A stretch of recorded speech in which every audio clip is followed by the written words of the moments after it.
Hello, everybody. Thank you for joining us. Tonight, I have two very special co-hosts with me, and we are going to be talking about the CAOS,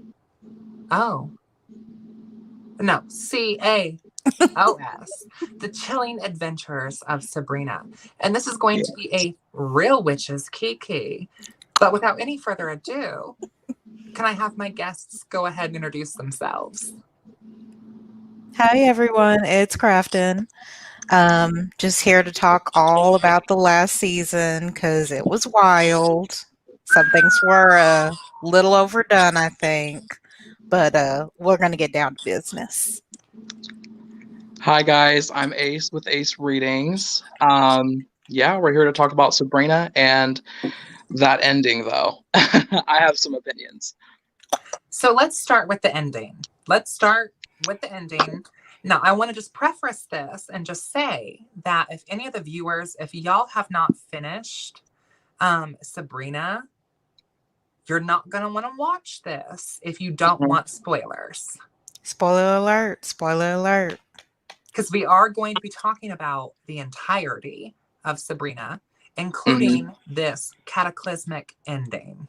Okay? So if you don't want the ending spoiled, if you don't want the twists and turns, odds and ends, ups and downs, highs and lows spoiled, you are not going to want to watch this. A lot of lows.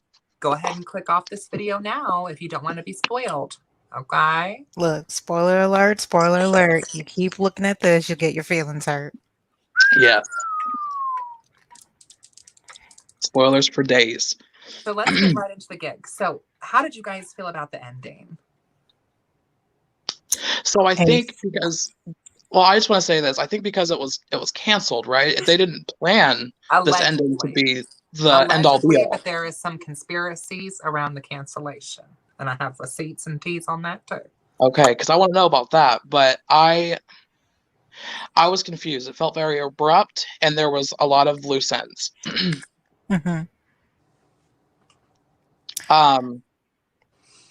Like the ending for you, or like the last 2 hours of your life that you spent on these? Yeah, honestly, I mean, I was very invested because it started off super strong. I mean, it really did. And then that last season, especially the last 2 episodes, I just want to say, like, season 4 as a whole, like, it didn't bother me by any means. It was great entertainment. But if the Eldritch terrors are supposed to be like the worst thing they've ever dealt with, they seem to like find a solution for every single one pretty quickly in each episode. And it was like, that was it. And then they're like, okay, on to the next. But these are supposed to be the worst of the worst. So I was confused by that. I didn't feel much of a threat with any of them. But starting off with like the very, very end, when she sacrificed herself, like when it happened and everybody was like crying, I was like, she'll be back. She'll be right back. You know, she always bounces back. No problem. If not one of her, there may be multiple of her, like every single time. Universe. And then the very final scene, it felt almost like, have you guys watched The Good Place? Yes. It was like that. And I did not expect that at all. Like that, like she was in a nice little tidy, neat room, a little white room with like artwork and stuff, like Hereafter or whatever it was called. She's just sitting there reading a book on a bench, like enjoying her afterlife while everyone else was like mourning her death, like made a shrine of her and everything. She's just reading her book. And I thought that would have been like maybe a nice ending if it like kind of panned out and like just saw that she was at peace or whatever. But then Nick Scratch comes in. He's like, yeah, I committed suicide to be with you. I love you so much. And I was like, ooh. Oh, it killed me. Yeah. Yeah, I think. Okay, Crafton, go ahead. Talk to you, babe. Talk to you. Okay.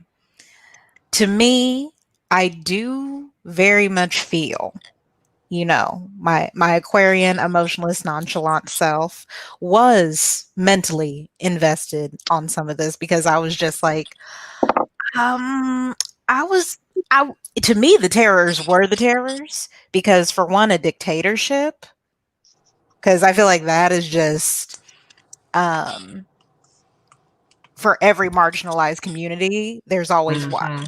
And then we already have the Trumpster, thankfully going out the door, but even then still causing trouble.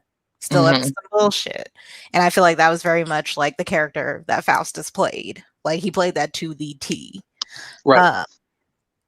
I also felt like too that the very ending, I thought it gave more of a terrible message for women, in the sense of like, oh, and even men too, because it was basically like, if you love somebody so much, you can't really let them go. You need to drown yourself in the sea of sorrows, aka basically just kill yourself in order to find them in life, like, and to find them again in their afterlife. I'm like, no, because then for a witch, I'm like, reincarnation, we don't have control over. That's kind of what your dharma is set up as. That's kind of what the gods are setting up for you. You can only control so much, let alone be like, I'm going to go into the Sea of Sorrows and then just so happen to end up with you. Why couldn't he end up somewhere else? Also, did any of y'all think, okay, so Nicholas Scratch, right? That's who we're talking about here. Why did he not go to hell? Why did he wind up in the good hereafter or the sweet place? Like, because Nicholas Scratch was original. Okay, let me tell you my tea on this. Okay. I agree with everything y'all both just said. Okay. The ending to me was weird, and they almost, in my opinion, set it up for a renewal. And now, okay, so the directors who run Sabrina also do Riverdale. Riverdale has lower ratings. If you look at the ratings online, because trust me, I have. If you look at the ratings online for Riverdale, they're actually significantly lower than Sabrina. However, they're kind of the same universe, and they're directed and run by the same people. However, Riverdale, there's a contract, and I think Riverdale is put on by the CW. Yes. Or, okay. Sabrina is done by Netflix, and Netflix has a notorious history for, regardless of how many people liked the show, because Sabrina is actually in the top 4 of Netflix of all time. Top 4. Like, it's a very well received show viewer wise. But with each season they release, there's less and less new subscribers to Netflix. So Netflix is more likely to drop the show and bring on another program or original that'll bring people who haven't already subscribed to Netflix onto the platform. So that's why Netflix is canceling Sabrina, because even though it has very good ratings and viewership, it's not bringing in the new subscriptions. And Netflix is all about who is subscribed. Of course, it is a paid subscription service. However, there's rumors online that the CW might be picking up Sabrina, because it's already a fan favorite. Like I said, it's top 4 on Netflix. I think it would be really weird though if they put it on CW. Because Netflix, they have a lot less censorship that they have to worry about, because there's a lot of stuff that they like let go. Like, they're not going to show. Let's talk about in the last season, in the last show where in one of the last few episodes where Lilith killed her baby. Like, they're not going to bring any of that stuff into the revival. I mean, she didn't really kill it on camera, though. Yeah, no, it was more implied. like innuendo. Yeah. Yeah, I mean, I agree with that. I feel like with the ending, this season for me, kind of like Ashara was saying earlier, like, it was the first season for me. Like, the first season was so enchanting. And it was kind of all about her Black baptism and, you know, Harvey. Like, do you want to live this mortal life and be with Harvey, or do you want to step into your witch blood and like your Black baptism and all those things? The first season, in my opinion, was the height of the Sabrina on Netflix. I agree. I don't necessarily share the sentiment that it's gotten worse and worse and worse, but also I've looked at the comics, because before the show, even before the show in like the 90s, Sabrina, like, there was comics, and the show originally was very true to the comics, and then it kind of took a different turn and took its own interpretation. But like the Satanic Panic was when the comic was kind of created. So it's very like on brand as a whole. And I would also say ending wise, or last season, I thought the last season was good. I enjoyed the introduction of like the Eldritch Terrors. I agree with Ace that I feel like it was just almost like too predictable. It felt in some ways Monster of almost the like week. it almost felt like watching an episode of Charmed, where it was like, we know they're going to vanquish the demon. Like regardless of what happens, we know, you know. So in some ways, I think the ending where she kind of sacrifices herself in order to trap all of the Eldritch Terrors inside of the void, and like that whole ritual and that blood magic ceremony was cool. And I also like too how her blood was white. It was tainted by the void. It wasn't red. But I think it's just, I definitely think they set it up to be renewed. And also, like when I was watching it and like they're burying Sabrina in the graveyard at the mortuary, you guys know that's the graveyard is the grave of Cain, because they brought Hilda back from the several grave times. several times because Zelda would get pissed off and kill her sister Hilda and bury her in the dirt of Cain and then bring her back. So who's to say that Sabrina couldn't be the same way? Right. But if they did bring her back, would they be bringing back Sabrina Spellman or Sabrina Morningstar, or would both come back? See, the whole storyline with both of them together. Okay, so I loved Sabrina in the first season, and then after that, I just felt like she was like a petulant child. She was supposed to be this all-powerful, and she, like, I liked when she was only 15 at the beginning of the series, but she was so much more grown up than that. She was so much more mature than that, and she represented like strength and femininity, which they wanted to bring forward.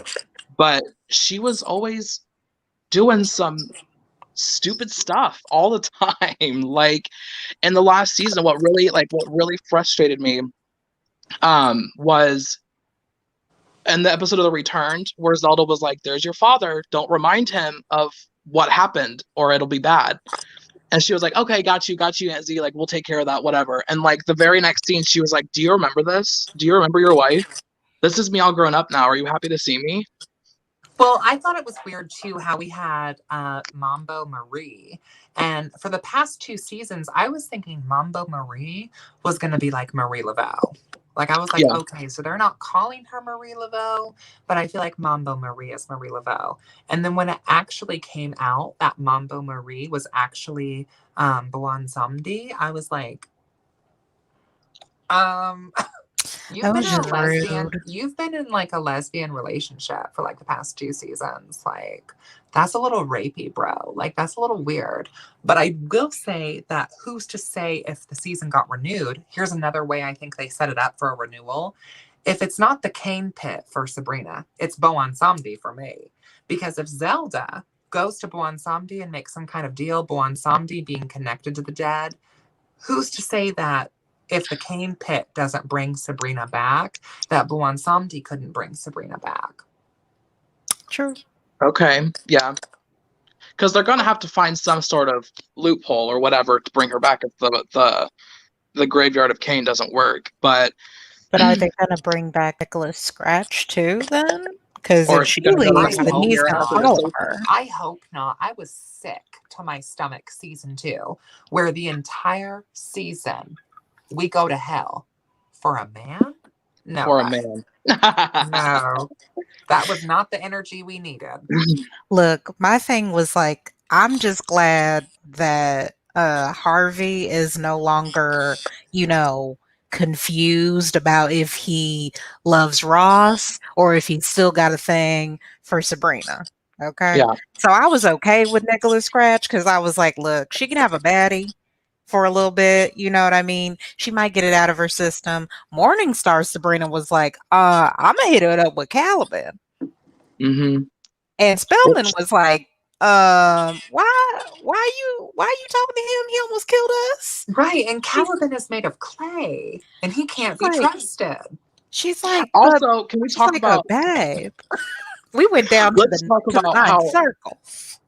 Like Spellman Sabrina was like, okay, in order for us to get married, you got to get castrated. And he was like, I'll take care of that. Okay. And so he goes back while like Morningstar Sabrina's in hell on her throne, and he's like, I got you. Here's a box. Here's my gift. And it was 2 giant clay balls in the box. And I was like, okay, but like, it just felt so weird to me. Like, I honestly wanted to see a little bit more depth between Caliban and Morningstar Sabrina, but obviously we could not get that. There's so much they tried to pack into this last season, and I was really frustrated with like the consistency of characters. And the beginning of season 4, with like the wedding and everything, like Lucifer was like this caricature of like almost like a sassy gay uncle. And like wanted to like, that's very on brand for Lucifer, in my opinion. Which I can agree with that, but stick with it, because like after that he became like this. He hated Sabrina Spellman, and he was like, "You are not my daughter." I was like, "Well, she is," and it's like he like went from right. He went from like being like this almost flamboyant, funny type character, and then went back to who he was when we knew him in like season 2, this ruthless monster. So I know this is totally outside of what I could even request.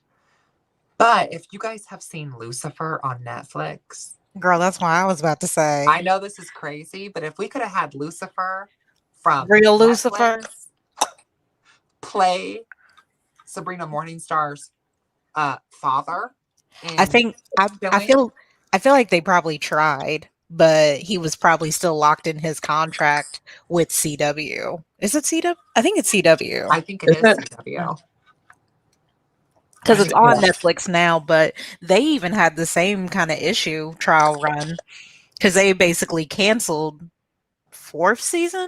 I think they have 5 seasons. I could be wrong. Of Lucifer, and then like everybody and their mama basically signed a petition, was like, no, bring Big Daddy back. We like Big Daddy. He's funny as hell. Put him back on the show. Then we basically got another renewal. But I kind of feel like with the witchy teas, the real teas of like behind things. Let's talk Dark Mother. Let's talk Hecate. Hecate. That's what they kept like. Okay. Hecate. I was here for it, and I feel like personally, a lot of the invocations, especially in season 3, when Zelda got down on her hands and knees in a circle of witches and prayed to the Dark Mother to bring back her sister Helda, and did her invocation, the maiden of boundless potential, the fertile mother, the crone of arcane wisdom, pray to you morning, noon, and night. Like that specific scene, that particular one was probably my favorite of this entire series. Like that was powerful scene, that invocation. The invocations in season 4 to the Dark Mother, in my opinion, yes, I wrote all of them down in my notes app on my cell phone as I was watching the show. But they were a little bit lackluster. Like when Sabrina Morningstar and Sabrina Spellman were kind of going back and forth, and we're trying to contain, what was it? I have all of the Eldritch terrors listed here, because we had the void, we had the weird, we had the endless, we had the perverse, and then we had who was the last one? The void was the last one, I thought. Or the first one. The first one. The darkness? Yes, the darkness. It was the darkness, the uninvited. The cosmic, the uninvited. The darkness, the void, the weird. Darkness, uninvited, the weird, the cosmic, the endless, and the void. Which we didn't really get. Did we get like an ending on the cosmic? Because it rolled over. Well, they killed the cosmic. Because I think the cosmic was Metatron. It was that. It was the Oh, it was? angelic being. Yeah. Oh, okay, okay, okay. Because I mean, they literally came from the heavens. They had like that mini intro because they were like the celestial realm, and then it was Okay. Metatron talking to like all the different orbs of universes, and By then the they were way, like to modern day. that kill was brutal when they killed Metatron. Like, ooh, that was rough. But um They did back to faster than they like did in Supernatural. That's all I could say. but that's what I'm like, that's, and we talked about that like when I mentioned in the beginning, is they just kind of were like, okay, we found a solution, let's do it. And I think I get, maybe I'm the hardest critic here, because the harshest critic here, because like I don't feel like there was a lot of consistency with a lot of the characters. Like Mhm. there were a lot of like storylines that were built up in season 1 and maybe even season 2, like Harvey coming from like a line of like witch hunters. We never heard about that again at all. Wow. It's come from a long line of witch hunters, but yet I have a witch fetish with Sabrina and Roz for me. For me. Oh, can we talk about how Roz Oh. was a witch the whole time?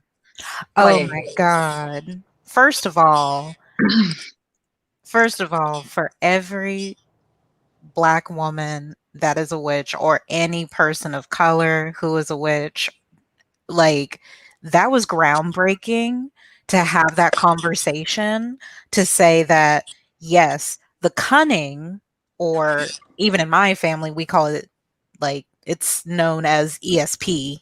Yeah. I don't know where we get that. But essentially having that kind of conversation between a witch, from like, hey, you just have a spiritual path where you work with the earth, versus the cunning, which is kind of more, you're probably a little bit more on the hoodoo, voodoo kind of traditions. That's kind of low key, just your intuition speaking out in a Christian path. Like, that was groundbreaking. Prudence versus Roz. Been there, done that, got the bag for it. You know what I mean? Like, I've had that happen time and time again, and I've been in both positions. You know what I mean? Because meeting another witch of color, a lot of times it's kind of like, okay, can we have an occulty conversation? Because I'm kind of the girl you can talk to about the Dark Mother to demonology. And that's just like my interest. I like to have both hands available for any type of work. But some of the kids that I talk to are a little bit more on the, I would rather have a conversation about maybe crystals or sage and Palo Santo and working with ancestors. I'm like, at least for me, the way my ancestors are set up, we can't have a conversation. They don't even want me doing this. I'm breaking generational curses, you know what I mean, and trying to make generational blessings as a witch of color. But I love that they did that in the show, because I feel like we don't have a lot of representation about witches of color, unless it's like Bonnie Bennett, in Vampire Diaries, who damn near lost all of her powers by the end of the Mhm. I mean, she got the short end of the stick. She always had the worst stuff happening to her. And that's what I'm saying. You know what I mean? At least like Roz literally had Mambo Marie and Prudence Mhm. in Sabrina, because it's kind of like, I feel like in the witchy community, like, I have to kind of stand out, you know what I mean, in order to even have witches of color come in to the Mhm. store, or even if I read for them. I would love to see more people. I would love to have more conversations, but I feel like the show really highlighted that, and I was happy with it, because we don't talk about witches of color that often. Right. We always have gotten the short end of the stick. Bonnie Bennett's not the first. Tituba's probably one of the first. Mhm. You know, Marie Laveau is probably always going to be talked about, even though like she was a woman of color, but she was not black. You know what I mean? Like, it was nice having it for black women, especially a girl with natural hair versus like somebody who probably has to get their hair done, you know, every 2 weeks, every once a week. You know what I mean? Like, that's a big conversation. I agree with you, Sid, and talking about the hair too. Like, I thought it was nice how we had a lot of different sort of representations of hair, because can we just talk about those finger waves on Prudence? I lived for a finger wave moment. Beautiful. And Girl, as I love my hair. as a licensed cosmetologist, I'm just like, that's work. Those finger waves, that's work. That's a prayer. That That's is a prayer. You pray So- on that hair every day, noon and night. You pray to the Dark Mother that none of this frizzes up and that So- you sleep pretty every day. Okay, so let's talk about so the newer Weird Sisters. The new Weird Sisters was AKA Bowen Somdi, AKA Mambo Marie, Mm-hmm. Prudence, and Roz. Mm-hmm. So who was your favorite out of those three characters? Mambo Marie, Roz, and Prudence. Who was the That's favorite? hard. My favorite, I will tell you mine. I'll go Okay. ahead. I'll go Mhm. ahead. Hate to answer my own question first, but I'll go ahead. Mhm. My favorite, hands down, I could not get enough of Prudence. I Same. enjoyed Roz, and I enjoyed Roz's character development, but Roz is a touch too, I would say, lawful good for my taste. Yeah. Mhm. Like Roz is very much like follow the rules, follow the book, stick to tradition. Like, I don't know about all this witchery. I'm a cunning folk. And then Mhm. Roz was later kind of getting into the witchery and was like, Harvey, I'm a witch. You know? But Prudence had the cute finger waves with the snow white hair and the finger waves. Nails done every time. And in my opinion, technically Prudence is the OG weird sister because she was a weird sister back with Agatha and what's her name? Oh, Dorcas. Dorcas. Yes. So she was the OG weird sister, and she's the bastard child of the high priest of the Church of Night, aka Faustus, aka who eventually became H.P. Lovecraft, which that was a weird transition. Completely. But yeah, I think Made Prudence, sense. I enjoyed Prudence because Prudence to me had a lot of complexity in their character. And there were times where they were lawful good, and there was times where they were evil, like straight up. And there were times where they were chaotic, and they weren't like a static, just I'm the good guy sort of character. Mm-hmm. I think I agree with you. I think Prudence was my favorite because you got to see it. I do feel her as like, for the most part, even though she was good at times and evil at others, so she's mainly like chaotic neutral, like whatever serves her most, no matter who else it, to whoever's detriment or benefit, whatever. So I agree with you, Sydney. I'm glad we got some like, like representation in that aspect. However, it kind of felt a little forced, like they kind of just threw it in there towards the end. And I wish we could have gotten like expanded more on like what that was, like the cunning, how it tied into the witchcraft, because in the first season they talked about how it was a curse. I mean, it was a blessing that came out of a curse, right? Like, well, Ace, I kind of thought, honestly, in the fourth season when we found out that Roz was a witch, I thought for a second that her grandmother was an Eldritch terror. oh yeah. I thought the whole thing that they were saying about her being a witch was to kind of force Roz into being a witch to be a part of the witch team, basically Team Sabrina, basically Fright Club again, but basically as a witch. Because they kind of made it seem like her grandmother was more of a puppet or an illusion. Yeah. Like that was Well, basically like throwing a puppet doll in. Right. That's why I thought that her grandmother, because when Mambo Marie came into her apartment, her house, whatever, Excuse me. and was like, we got to tell you some things. And then her grandmother was like, you're a witch and we had to hide it from you because this and that and da da da da da da da. I was like, Roz, you better watch out. This is the endless right here. This is like an eldritch terror. This is an illusion. But then it turned out not to be. And I thought that was cool because like I was always kind of like, okay, when they're talking about Roz being the cunning, and Animus kind of said this earlier, like that was kind of like code word for witch. Like the cunning folk, they were the witches of Britain. They were.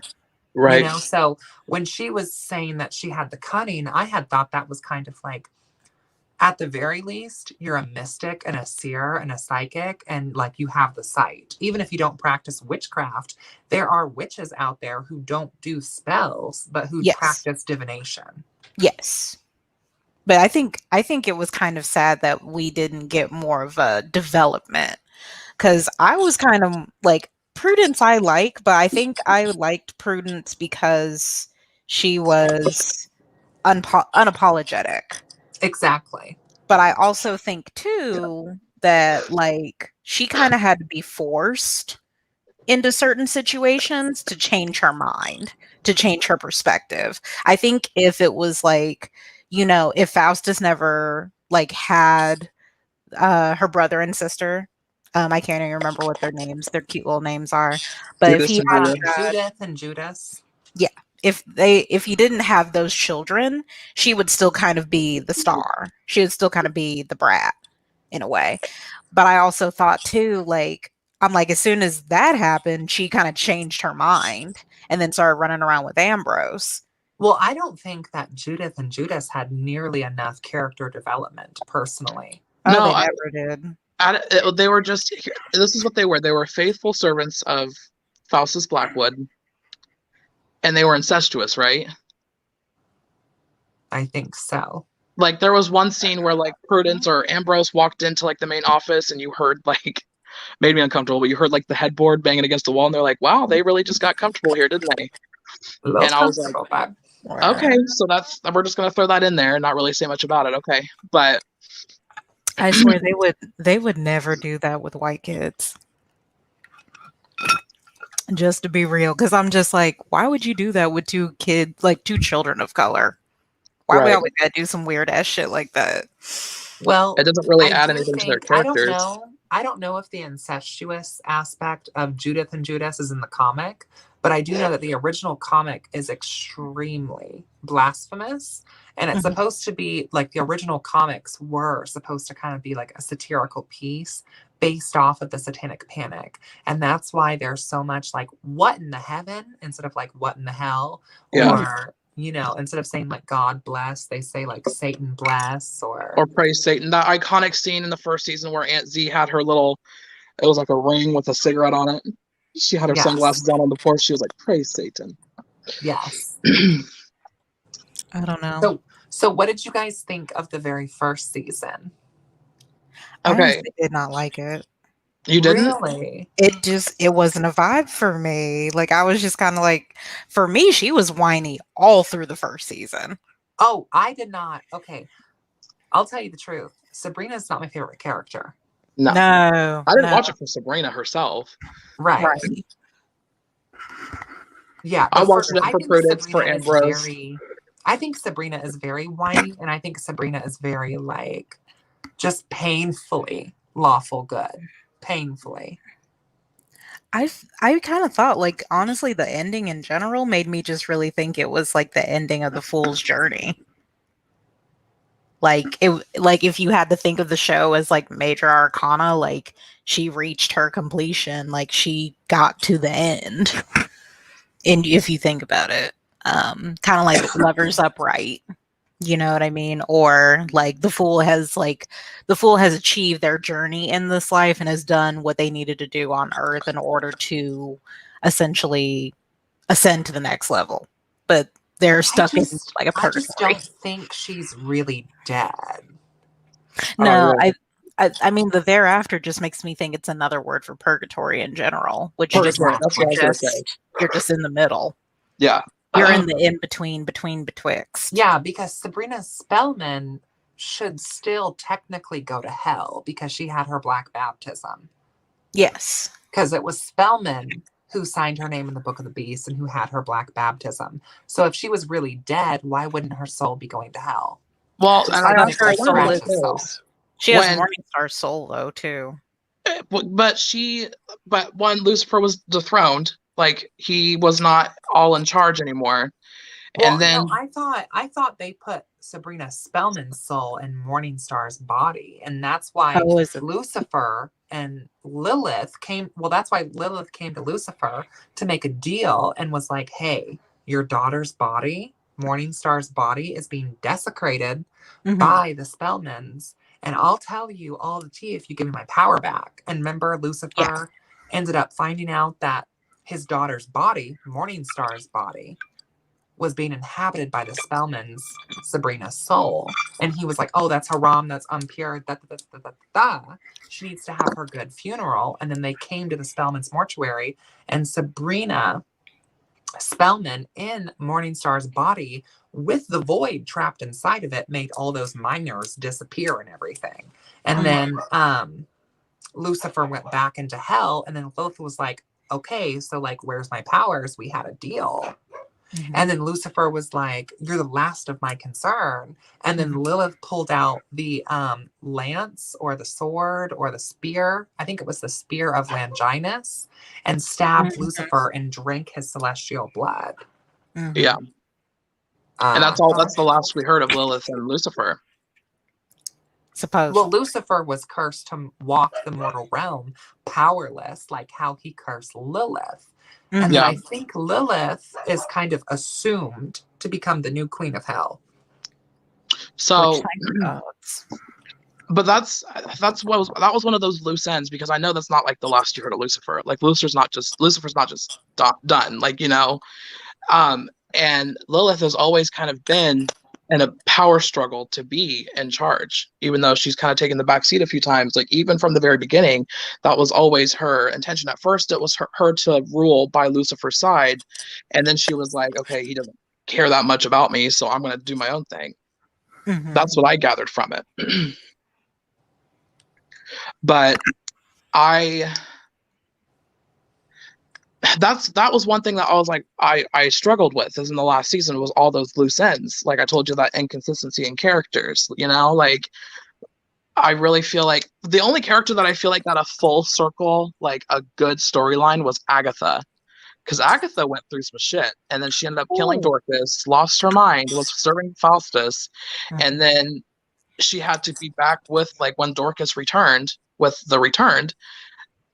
That was like a kind of a tragic story as well. And then all of a sudden, Agatha was better because she got her like closure, and then she was back to being a weird sister. Well, first of all, where's Mambo Marie? Where did she go? You know what I mean? Well, she ended up being bad on Sunday, so I'm like, I can see why it makes kind of more sense that like Mambo Marie wasn't around a lot towards the end. You know what I mean? Because they're this primordial force over death. Well, and I would say too, and I told Sydney this the other night, but I don't know, Ace, if you saw this or heard of this, but a couple years ago, there was a case where allegedly Blonsamdi in the physical, not in Sabrina, but there was a case about this young Caucasian woman who was doing hoodoo, and like people were kind of coming her for it. And then she started saying how her patron deity is Blonsamdi, and how she's going to start working with him. And then a bunch of like actual hoodoo practitioners like were replying to her being like, hey, little baby, maybe you don't want to work with Blonsamdi. Like, maybe not like out the gate. And then she was like, basically like, F you, F you, F you. You can't tell me what to do. If I want to go straight to Blonsamdi, I'm going to go straight to Blonsamdi. And then people were like, okay, but Blonsamdi is kind of like a bit of a trickster, and like he's not who we would suggest you working with when it comes to like getting into hoodoo. And then she basically was like, F you. And then like 3 days later, she was found dead in her bathtub. I think we did talk about that a while back. Didn't she also have like a girlfriend that was of color? Yeah. Because then it was like they had and she was like allegedly making doll. Yeah, she was like allegedly a puppet doll. She was allegedly making puppet dolls of her ex-girlfriend who was of color. Now, was it really of her ex-girlfriend or not? I don't know, but the puppet doll had dreadlocks. And the ex-girlfriend, I believe, had dreadlocks. Okay. I'm Right. like, so, babe, you don't like me no more? What's going on? Well, and my thought was like when you're playing around with an ancestral practice that isn't your own and you're coming for descendants of the practice, it kind of makes sense that you got your ass handed to you. Yeah. But I believe this little Caucasian girl was also only like 17 or 16. Yeah. Like the whole thing was just kind of mess, in my opinion. But back to Sabrina. Let's get back to that because that's why we're here. So tell them what you guys thought about the first season. I'm gonna mute my mic and my camera for a moment, but I'll be here watching. So talk about the first season. Okay. So I know you didn't like it. I did because it showed a lot of potential. But I mean, obviously, I agree with you. Sabrina was whiny for pretty much the whole series, but definitely in season 1. But she was also, I don't know if they're trying to portray the true like 15-year-old girl mindset or like trying to dramatize that or however you want to say that or dramatize that. But like the whole like thing with Harvey and all that stuff, like that was a big to do and everything. She wanted to be with Harvey, but she wanted to be a witch. One thing that it was just odd because like the dynamic and the character development was set in season 1. That's what I appreciated the most out of it. When it got to season 2 onward, you lost a lot of those traits about certain people or lost some characters altogether, you know? Dorcas definitely kind of faded to the background and was just disappeared kind of. And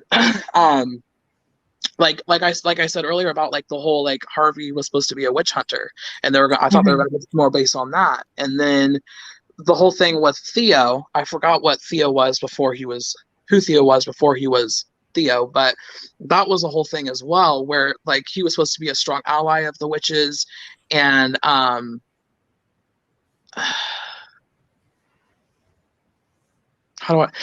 just thought there was going to be more to that. He was going to get himself more involved with being he was still an ally of the witches regardless, but like his ancestor or like great aunt or something that helped with like the war and stuff that like he would get visions of. Do you remember that? Like that kind of just fell off too.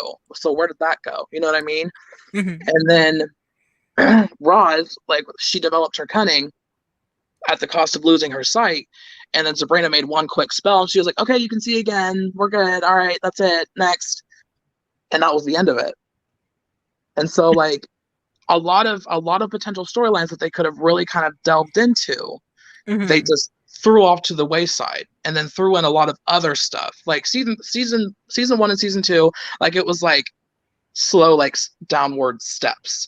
Because season 2 wasn't as good. Season 3 I felt like was a bit of a mess as well when it came to like the pagan witches and stuff and like the pagans and all that stuff. But we'll get into all of season 3 was fucking wild. Okay, something. But that Hair Moon though. The Hair Moon song though is so iconic to me because I was actually reading this book on moon magic by DJ Conway earlier, and it actually was talking about the Hair Moon, which I figured was like some form of like witchy, how can you say, type of like phenomena, like some type of like holiday. Right. I mean, it's an Esbat. It's the same thing as the pink moon around Ostara. Yes.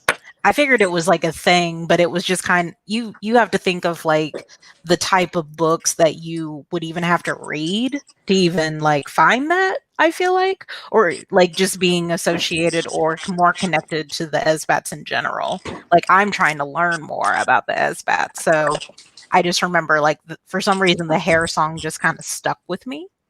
But I really thought it was wild for season 3 in general.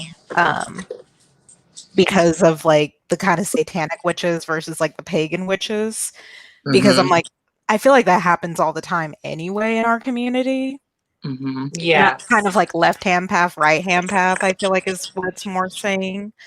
Because I'm like, most of us are like, not everyone, but there's a majority that's like inherently pagan, but some people will say I'm more a witch than I am pagan.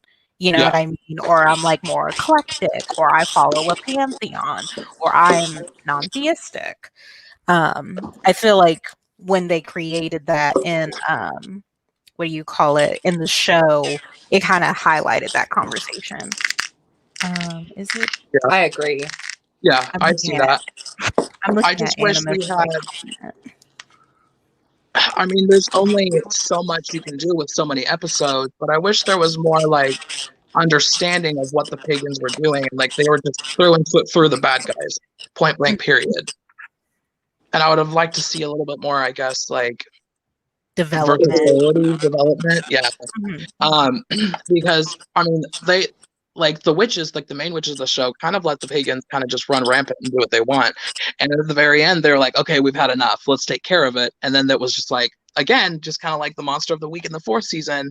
As soon as they were done, that was it. They were over. Like they just took care of business, and then they moved on to the next order of business. You know what I mean?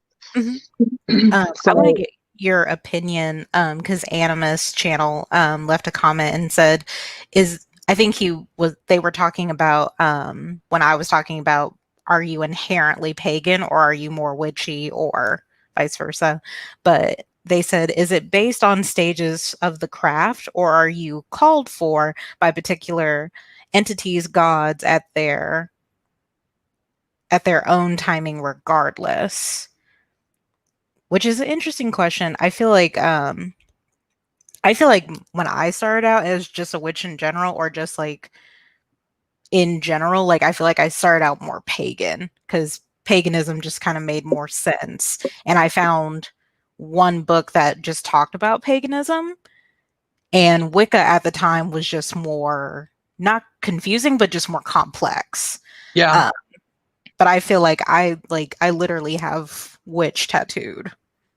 Right. At this point, I would say I would be closer to pagan, but I identify as a witch. So I feel like at least how the show tried to portray that was like, I don't know, like I felt like they did develop that better, but I think the pagans were always around. They just didn't realize they were pagans.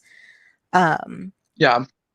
Like the hobgoblin, they didn't even realize that he was a hobgoblin at all. Right. You know, Which, or can that we he get was a even a special part of shout the out? Can we just get a special shout out to having a non-binary character in popular culture TV though? Can we just shout that out? Thank That God. was cool. Yes. That Thank was God. cool. I loved how they like centered their storyline of being like, actually, I would like to go by he.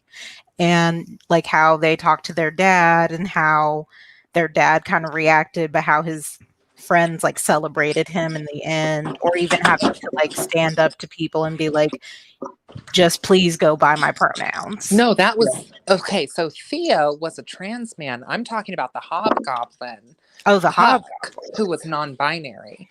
And did y'all pick up on the fact that all the fae folk in the show had green pigment in their hair? Because remember Moth from season 4? Mm-hmm. Well, it seemed to me because like the names that they chose and like the way they portrayed themselves, it seemed like gender wasn't really something they expressed in the fae. Oh, in the fae realm. The fae realm. Yeah. That's what I kind of gathered from it, which I respect and I loved. But yeah, I didn't even really think. I guess maybe because I liked that they didn't make a big show of it. They were just like, Robin's here. Maybe because I didn't even think about that, but that does make sense. That yeah, he is they're non-binary, but and it was a very like gender neutral name as well. So yeah, and the other fae folk person's name was Moth. So I'm like, okay, are all the fae folk named after nature animals? Which would make more sense, honestly. Right. Moth was kind of mean, though. Yeah, a little bit. Bad for Theo. I was like, damn. But Moth also did kind of have a point, too. Yeah. She was just, she or he, they were just trying to respect Moth, I'm pretty sure was a she. It was a she. That's what I, okay, that's what I thought. It was Puck or Robin, I think, who was Theo's partner. Puck was non-binary who went by they, them. And Theo was a trans man who went by he, him. Right? Yes. I believe so. So, the Animus channel commented and said, I think those are separate identity factors. I do want to say, like, pagan is definitely kind of just like an umbrella term. And then obviously you can go in a lot of different directions, but it's a lot easier to say that you're pagan if you believe in, like, have polytheistic views, but don't really want to delve into exactly what you follow for sure if you don't know yet or anything like that. But yeah, I consider myself, I would like to call myself, first and foremost, I guess, I would like to say pagan because I don't have a set path, but I do believe, like, a lot of my views in general line up with the general idea of what, you know, whether it's shamanism, Wicca, See, I Druidism. thought what Animus was saying was a reply to Ishara. They Saying, were. Ishara, I think these are separate identity factors. Pagan is a cultural model. Being a practitioner is a spiritual magical path. So going back to what Ashara was saying, they're saying, I'm Hispanic, I work with Papa Legba. It's been a powerful experience. I hope to work with somebody. I tell people I'm pagan, but I am a witch and a magician. I never knew there was a distinction. So I think Animus's comment was kind of in reply to Ashara here. And I think the distinction that Animus is trying to make, or what I'm assuming from this conversation, is that being pagan is a religious belief, just like being Muslim or being a Luciferian is a religious belief or whatever. But being a witch is a practice. And some people would say, you know, that being a witch is a religion. And some people would say that being a witch is a practice. Yeah. So. Okay. But yeah, what the whole thing with what were we talking about? How I got off on a We got swept. We got swept. We got swept away. But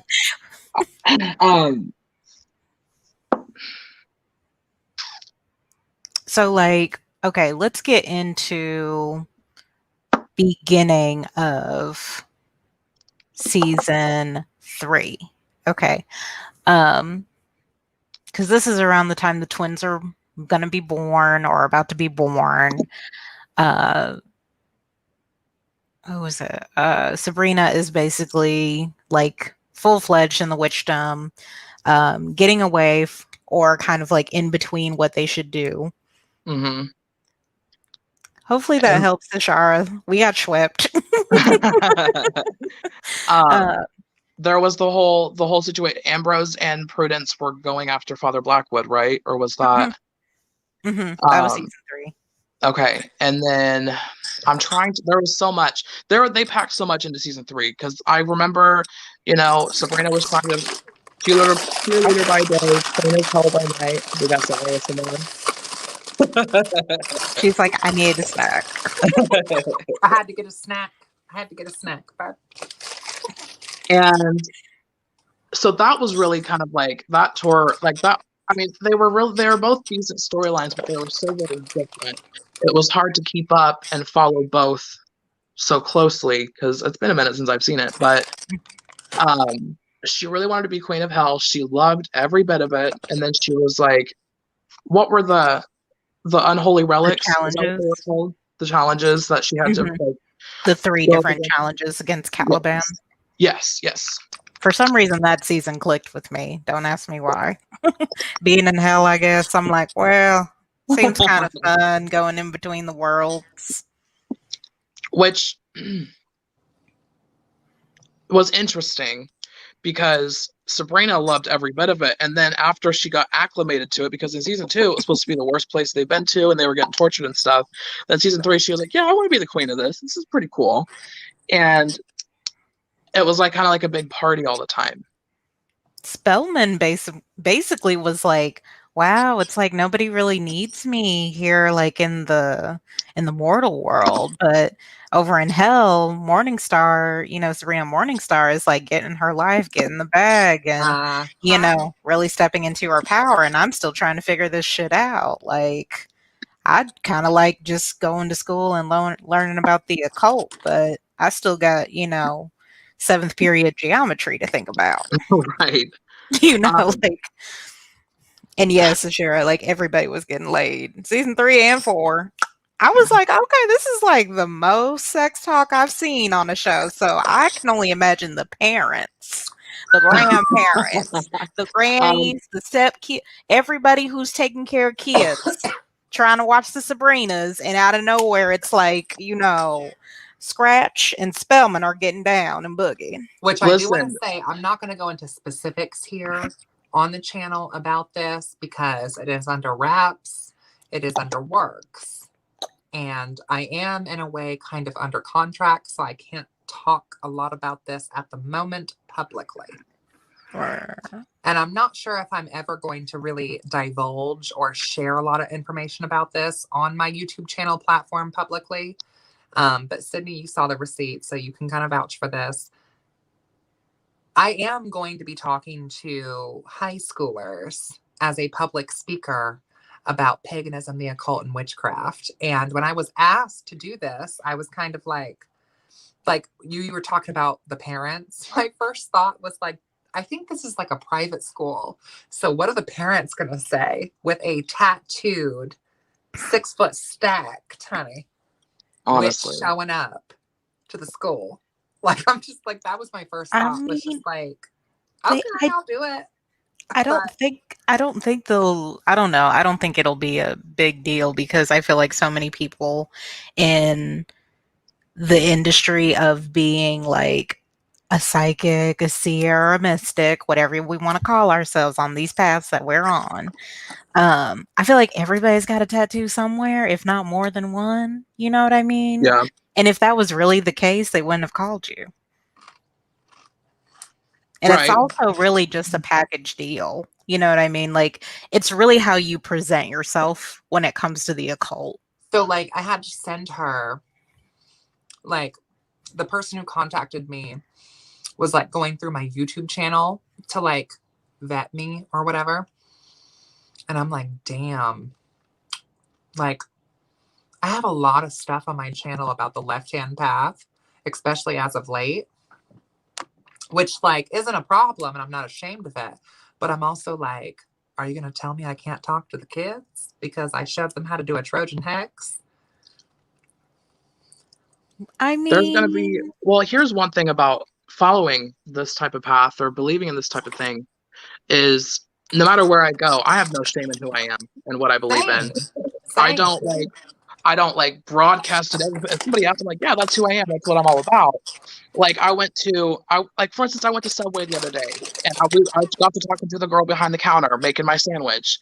And she was like, so what do you do? And I was like, well, I'm kind of like a little gig right now going on where I'm a reader. I read tarot and all that stuff. And she was like, oh, honey, I used to do that, but then I found the light. And I'm like, Mandy, just make my sandwich. That's what we're here for. We're not here to talk about what your beliefs are. I'm just telling you what I do, what my gig is.